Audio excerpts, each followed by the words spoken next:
Nothing in this podcast is intended as investment advice, and the people in this podcast may hold positions in the stocks they talk about. Do not buy any investment based solely on a tip or recommendation. Please do your own research.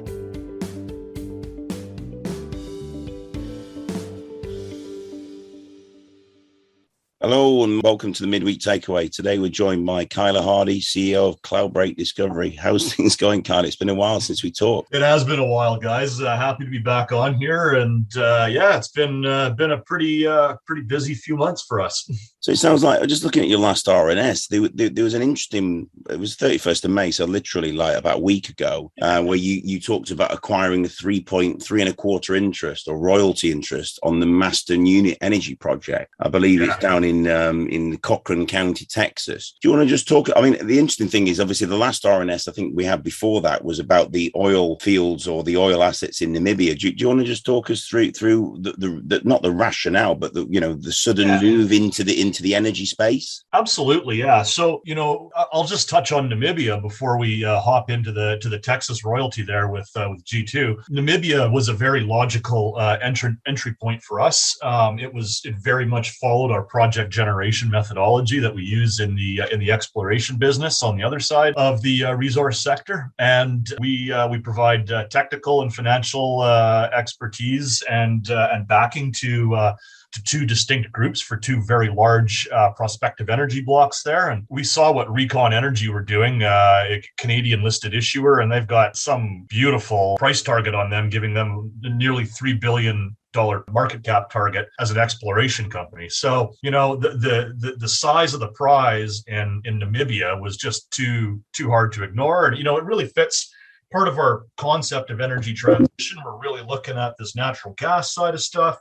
Great energy, great transitionary fuel from very heavy, intense carbon-based, coal, oil, these types of things, and use natural gas, which has a much lighter carbon footprint, as we move into things like renewables and nuclear and hydro storage, hydrogen, these types of things, right? So that was our rationale around Namibia. We're very excited to be working with them. The management team, the technical team in there, very successful group of international energy executives, partnered with local geological expertise. So we hope to have some news and over the coming 6 to 8 weeks on the close of those, which would be really nice to see. And from there, that we've been really thinking about, cash flow and royalties and how do we have that recurring component in Cloudbreak in order so we don't have to always go back to the market and finance in order to do another, acquire another bit of land, farm that bit of land out to another group to advance it and hopefully lead to a discovery. And we just kept coming back to this royalty concept and energy royalties in particular.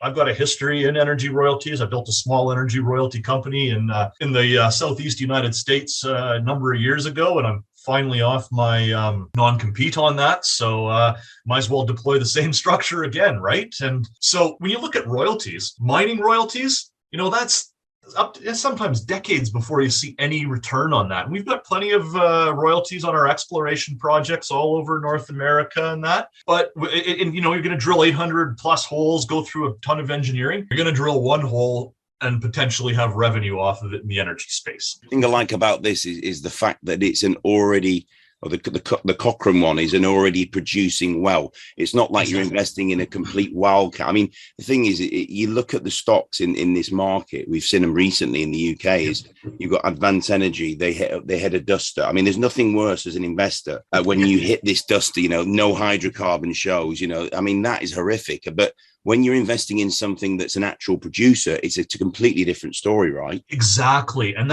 so we've taken back to this project generator methodology that we use on the mineral exploration side of stuff.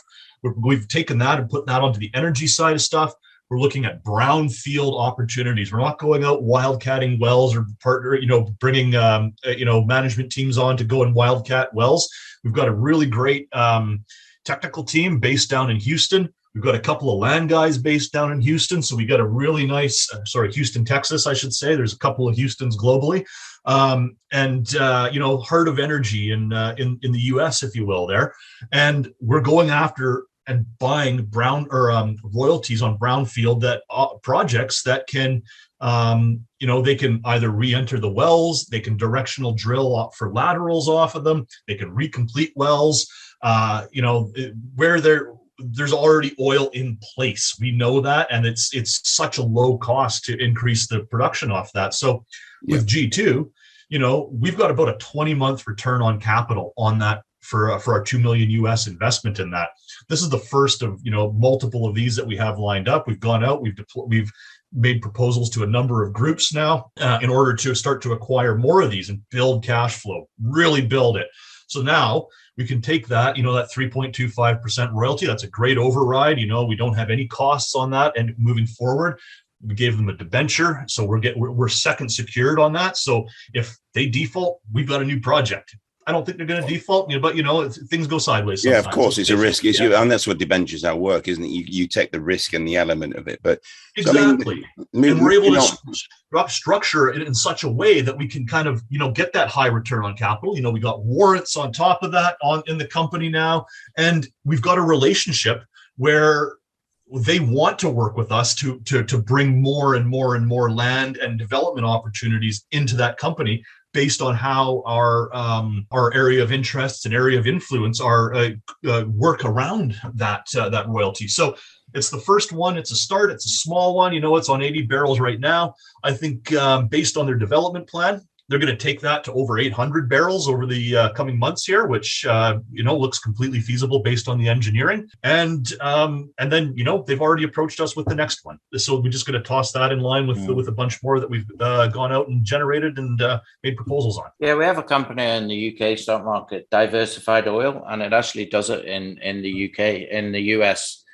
Completely. And that guy's created a £1 billion company now from doing exactly what you're talking about. He takes brownfield sites and improves the barrels per day or whatever, and then also he avoids legacy costs as well, because this is one of the big things with the oil is that when you close down the well, then there's big costs involved for these guys. Your P&A can really add up.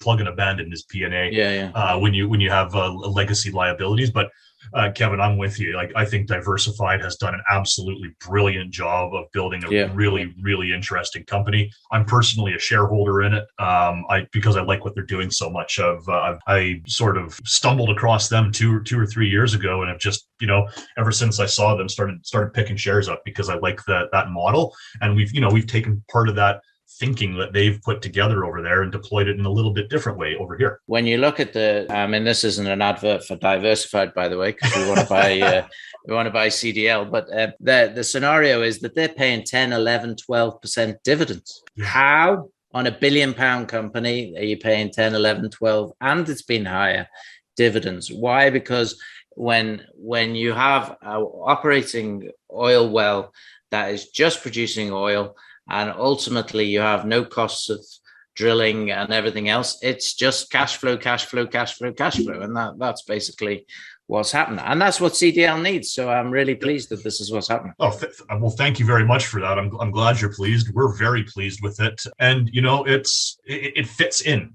Ultimately, it fits in with our business plan, which is, build revenue, build cash flow, return cash flow to the shareholders. That's really what we want to get to at the end of the day here, because we are major shareholders. We've aligned ourselves by investing a lot into this company, and we continue to be investors and acquire additional shares in the company as well, because we do see that our business plan is working. It's one step after another, and the market gets soft every now and then, but hey, for us, we've taken advantage of that, and we've picked up additional equity in our own company. So happy days.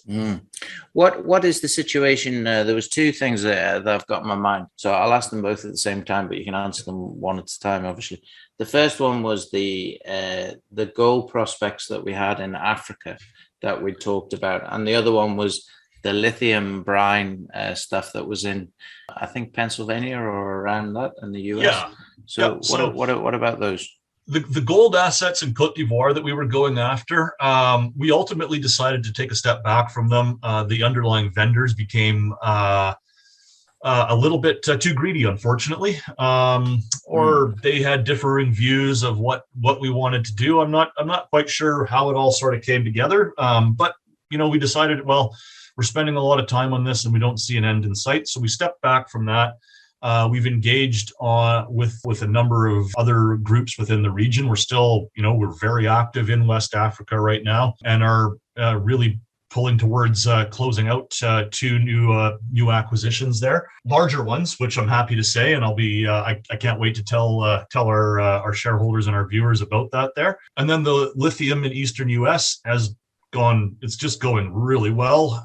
We've acquired a lot of land at this stage. We'll start talking about the exact particulars here shortly. It has taken a little longer, just trying to educate the local landholders on what lithium is, on what brine production is. It's not oil and gas production. It's not open pit mining. It's this weird little dichotomy in the middle of everything, and it's just taken a little longer to get everyone understanding that. But our land target size is 6,500 square kilometers. If you want to quantify that, that's larger than the state of Delaware, I believe. It's a big bit of area.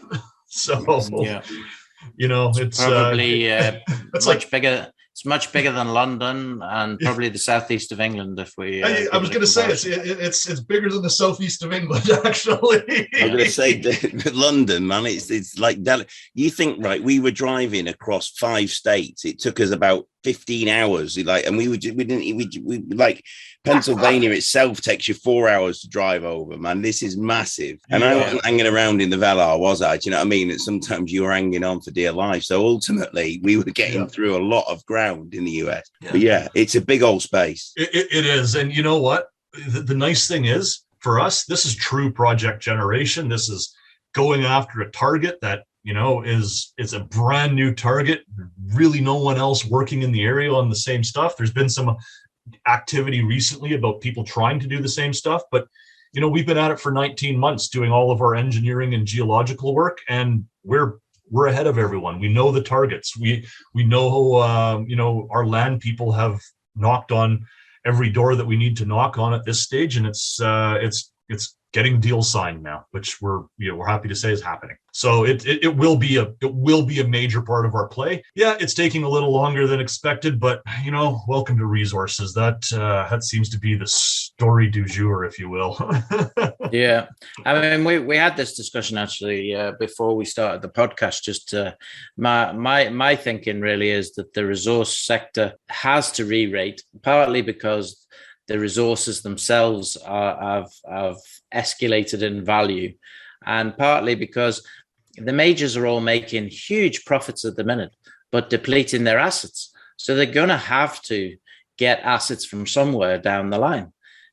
So this whole situation where you're going to have many projects which can either be involved in M&A or produce the assets themselves is going to play right into the hands of the next year or two, I think. I agree. I completely agree. It's you don't build batteries, you don't build EVs without metal. So it's part of that transition, and there's not enough metal being produced right now to meet demand, whether it's copper, whether it's nickel, whether it's graphite, whether it's lithium, whether it's... As long as you got a finger in as many of those pies as possible, then you mitigate, you know what I mean? You're de-risking on everything, aren't you? I mean, I'm not saying that one's going to go, one will go higher than the other in the short term, but ultimately all of these resources, these EV metals they're going to have the day, and you grow, whether it's graphite, lithium brine, nickel sulfide, copper, cobalt, you name them all. And also now I like the fact, as I say, we've said you're branching out into the oil, to the gas side of things. You've got your helium aspect. That's one question we didn't ask. What's the update on Imperial Helium there as well, Kyla? Yeah, so as of Friday, the circular's gone out to shareholders here for to vote on the merger or the acquisition by Royal Helium. I'm very excited about this, guys. I think Royal Helium is a great firm to merge with and take this forward. It's one thing I notice that we do a lot of on here is we sort of use adages, but I'm going to use one anyways because I don't know, why not? In this case, 1 + 1 is very much 3 or 4 rather than 2. It's they've got a great capital market strategy. Andrew Davidson, the CEO over there, him and I have known each other for nearly a decade. We've never executed on a project together, but we've talked about a number of them, and I've got a great degree of confidence in what they're going to do, and will be so the Steveville asset will be one of 2 fields that they're going to put on stream, probably, if not late this year, I would say probably early next year, just simply because of equipment supply constraints will be the only holdup on that. They're well financed. They've got a really good capital markets backing, and it, to me, as soon as I'm allowed to buy, I'm a net buyer of sure. How do you think this will affect the listing price of the Imperial stocks? Because they've remained pretty static. Do you think there's going to be the fact that they're going to be brought online and the interest? Do you think this is going to have a positive effect on it? I think once you see the merger completed and you remove that merger risk, I think that the combined stock under the ticker symbol RHC on the TSXV will get a good win behind it, because we'll be able to start to push the pieces forward, close additional deals, get supply deals in place, these types of things that I know that Royal's been working on behind the scenes, and this will be a good update for everything. And outside of that, helium deposits, there's some big ones out there, but ultimately, in my view, in order to get a major or like one of these international firms, whether it's a marketer or whether it's an energy producer or whether it's a national oil and gas company, to get them interested in something, you're going to need somebody that's going to go out and be the natural consolidator of helium projects across North America. And I think Royal is well positioned to do that. We'll increase, hopefully, the price of the stock and start to pick up a few more things, and be that natural consolidator, so you can build a $500 million company, and then it's already built. It's already built division, if you will, for a larger company to come and buy or take on or partner with. And it's I am very bullish on it. Andrew's plan is, for lack of a better term, impeccable. It is a very well thought out plan. They're well connected with the Saskatchewan government, who are very supportive of them. And I think that will kind of be the differentiating factor when we start to build a couple of helium plants.